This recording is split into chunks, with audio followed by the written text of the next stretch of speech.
Hello and welcome back to my channel. I am Mercedes and this is the Frugal Life with Mercedes. So today we are going to be talking about decluttering and downsizing. I am sorry to have to be the person to tell you, but nobody wants your stuff. We have far too much stuff. I talk about overconsumption on this channel a lot. And overconsumption did not start with my generation. It's been going on for a very long time. Now, historically, most people in early American life did not have a lot of belongings. Then, as time went on and the Industrial Revolution happened and people were able to acquire more things, but still, the vast majority still didn't have all that much. Even if you look back at the 40s and 50s, a girl might have a couple of skirts and tops. You didn't have 20 pairs of jeans sitting in a drawer. That just was not done. But I do want to point out that after the Great Depression, people really did start hoarding things and holding on to things because of the devastation that the Great Depression had on the American people. So if you were raised during the Great Depression, you knew what it was like to go without. You knew that if you didn't keep that whatever item, you were not going to financially be able to replace it. However, if you were not raised during that time, but you were raised by parents or guardians that had lived through that, or even the Dust Bowl, which is around the same time, then they lived that lifestyle of not overconsumption, but just the inability to let things go. And as we've also talked about on this channel, whatever you grow up seeing and whatever ideals are instilled in you, that's how you end up growing up and instilling that on your children. And unless you do some big major work within yourself or with a professional counselor, you're never going to be able to get those things imprinted off of you. You have to make an honest effort to not do those things. Now, I'm talking specifically now about modern times, and you guys know that we all have way too much stuff than we ever need. You can look up studies. There are books and documentaries on the subject, and our homes are bigger than we need. Most people only use a small fraction of the home that they have. Most people do not even touch the vast majority of the items in their home. And that is a problem. Not only is it a problem on our pocketbooks, our well-being, but also the environment. And I believe that is also overstimulating people, and I think that it's also contributing to a lot of the mental illnesses that we have. Now, granted, there is a bunch of reasons why mental illness and different neurological disorders are more prevalent now. Pollution, social media, the crap that they put in our food, all sorts of reasons, but I will not get in, I mentioned them, but I'm not going to get into all of them specifically now. But I feel like being surrounded by clutter and more things than we could ever use or ever need in a lifetime is part of the problem. I also believe that the internet searches of, it would be really fun to have a tea party. You get online, it'll be here tomorrow. I got a whole proper English tea set coming. And guess what? You never take it out of the box. And the road to hell is paved with good intentions. But you hear people say like, oh, my kids are going to want this stuff. My grandkids are going to want this stuff. This stuff is valuable. But I'm here to tell you that it's not. It really is not. Now, I don't know specifically what's in each and every one of your houses. I personally have items that are valuable, actual valuable. But I am not delusional in thinking that every single thing in my house would make my children and grandchildren independently wealthy. But there are people that truly believe every stick of furniture, every Walmart clearance top is somehow going to make their kids independently wealthy, and they want everything. But you do not want to burden your loved ones with your items, because it is truly a burden. I will tell a story, another video, because I don't want to get too off track. But there was a time when I got paid to clean out a hoarder's house. And without getting into the story too much, the person whose house it was, they literally thought that everything was valuable. They had boxes and boxes of McDonald's and Burger King toys. And most of them were broken. A lot of them had been sitting outside. They were like in plastic bins, and they had been sitting outside and were moldy and had animal feces on them from sitting outside, but they were still valuable and collectible. Massive amounts of Barbies still in the Kmart bag with the receipt from 1990 whatever, but the boxes were smashed to heck. But they were valuable to this person. But like I said, I will tell the rest of that story another time.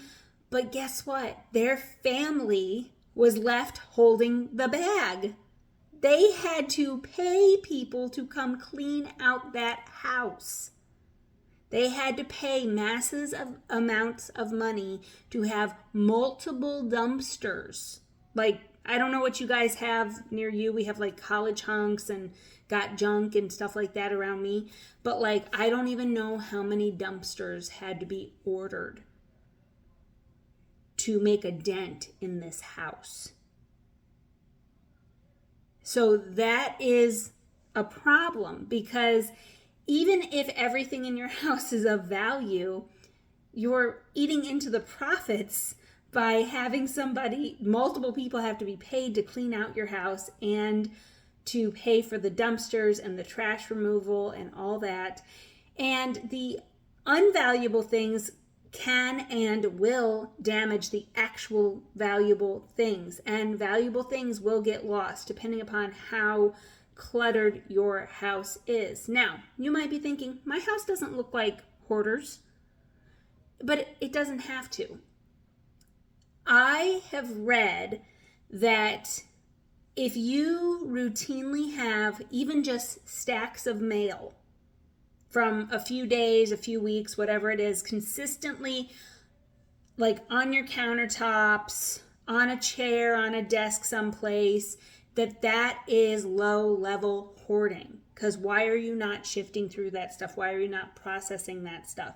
Now, I'm not talking about like, okay, this is my desk and this is the box where we keep our mail until we write out our bills. That's not what I'm talking about. But if you consistently have mail and junk papers and all that kind of stuff sitting someplace in a messed up pile, and if you looked through it, a lot of it would be from years ago, mixed with stuff from today, that is low-level hoarding. And I also want to point out that they even talk about this on the show Hoarders, that it does not start off with not being able to get into the house. It starts small with the mail. Do you know what I mean? And even if your home never gets to that point and you are not a hoarder, you don't consider yourself a hoarder, whatever, that's your prerogative. I don't know what your house looks like. But a lot of people think that the crap that they bought off Amazon is going to be worth money someday. And even if you go to antique stores or what have you, if you have antiques, that doesn't mean that it's valuable. Something's only valuable if somebody will buy it and if it's in good condition. So if you have items that, yes, they are old and yes, they would be worth value, but they are not in good condition, the value decreases versus if you had a smaller amount of things and took better care of them. I also want to point out, you cannot assume that anybody wants your stuff. depending upon how much stuff you have, what age you are, where you are in your life, I would suggest checking with your nieces and nephews, your kids, your grandkids, your best friends, kids, whoever, and say, is there something that somebody wants of my stuff? And I would go ahead and give it to them. Or if it's like, I don't know, let's say your 200-year-old coffee table and you're not ready to part with it, make sure that that person knows, okay, when I go, it's yours. But I would check with people and say, is there something of mine that you are interested in? And if you are willing to part with it, I would go ahead and let them have it, so that they can enjoy it now and it's off your plate. And then when you pass away, it can literally say in your will, everything goes to the thrift store. Everything goes to the women's shelter. So then that's one less thing. And you can, and once you have that conversation, like let's say you go and ask your kids, like, hey, what of my stuff do you want? And they're like, nothing. Like, I'm not interested in anything of yours. Like maybe the family photos, but that's it. You can't sit and say, oh, they'll change their mind when I die. Oh, when they get more mature, they'll change their mind. Okay, well, your kid is 40. Like, they know what they want. So you have to listen to what people are saying and respect that. And try not to get offended. Like, just because somebody doesn't want your stuff, it's your personal stuff. It's your personal style. And you can't say like, oh, well, I'm just going to keep all this crap because it's worth stuff. My kids will thank me when I'm gone. And then lo and behold, your stuff really is not valuable. Now, if you really think that you're sitting on a gold mine, I would suggest going to a consignment store, antique dealer, even if you're not intending on selling it right now, and you will get a better idea of its value. Now, yes, things do go up in value. So if you live another 50 years, yes, that item may go up. But if you're collecting broken McDonald's toys from 1980s, whatever, go ahead, take those to an antique dealer, because it might be that dose of reality that you need to kind of figure it out. Now, I am going to say, when I was young, I don't know, I might have been like 10 or 12, my mother had a set of salt and pepper shakers that were her grandmother's, and I always loved them. And my mother did not have them like out for us to use because they were ceramic. And they were pretty old. And I remember telling her, I think I even said like, when you pass away, can I have those? And at the time, my mother was like 30 something. Like, she was like, sure. And I think when I was a teenager, she gave them to me. So I've had them for a really long time. They are in my corner hutch. They were my great-grandmother's. My mother got them. I also have like another little ceramic thing that was my great-grandmother's. I have a glass button jar that was my grandmother's. My grandmother passed away when I was like 6. And I remember asking my grandpa for it when I was a teenager, and he gave it to me with all of her buttons that were all from like the 70s and 60s, and I have all the buttons. And so those things I truly value. But if my mother left me a house full of crap, that would not be helpful. Do you know what I mean? Like, it just wouldn't be. So no matter what your age is, what's your marital status, or how many children you have or don't have, or grandkids, I really encourage you guys to look through your stuff and start purging. Because you do not want to be in a position where you're like, okay, well, I'm 25, I'll deal with it when I'm however old. Because you're just going to keep accumulating things unless you change your mindset on it. We don't need to have every little gadget. We don't need to buy all the things. I also usually tell people, as kind of a rule of thumb, if you do not use it within a certain amount of time, it needs to leave your house. Not like, oh, well, we've had this whatever for 10 years, this bread machine or this ice cream machine or whatever, and nobody's ever used it. It's still in the box. But I got it as a wedding gift, or Great Aunt Susie gave it to me, or whatever. That doesn't matter. If it's not serving you, If it doesn't bring you joy, I hate to sound like Marie Kondo, but you know what I mean. Like, if it doesn't bring you joy, if it doesn't serve you, if you don't like it, it doesn't matter who gave it to you. It doesn't matter how much money you spent. It's just causing clutter in your house. Oh, and since I brought up money, I want to bring that up too. It doesn't matter how much you spent on something if you're not using it. So we all have that pair of shoes that we spent way too much on, that pinch our toes. We've never worn them. We're never going to wear them. But because we spent so much on them, they're going to sit in our closet. Nope, you already spent the money. If you cannot return them, it's been too long, sell them on eBay, sell them at a flea market, sell them to a consignment store, give them to a charity that is near and dear to you, give them to a loved one, but they cannot sit in your house forever. I also want to point out, like, if you tried to start a business or, something else happened, you don't want to hold on to that stuff, because that is just rehashing defeat and trauma and shame or whatever the situation is. So, I hate to bring this up, but if you had a bunch of baby stuff and then you were not able to have a child, do you really want all that baby stuff just sitting around reminding you?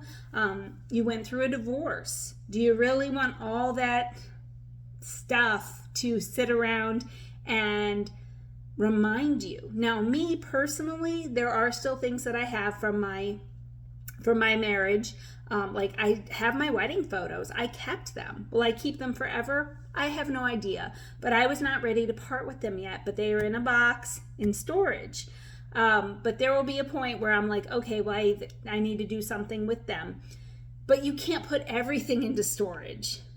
Do you know what I mean? Like, and storage units is a whole big can of worms as well. People are paying thousands of dollars a year to have storage units because they're already too big of houses are stocked full of stuff. So it's all just a slippery slope. But guys, nobody wants your stuff. Go ahead and start checking with people. What do you want? If you can part with it, give it to them. If they tell you they don't want your stuff, they don't want your stuff. Okay? It's not meant to be personal. It's to help you. Sell that stuff, pocket some money for it, put it in some sort of investment account and give that to the kids. But do not leave them all your yard sale tchotchkes. Please, I'm begging you, don't do that. Okay guys, so I hope that you got something out of this video. Please consider subscribing to my channel, and until next time, bye.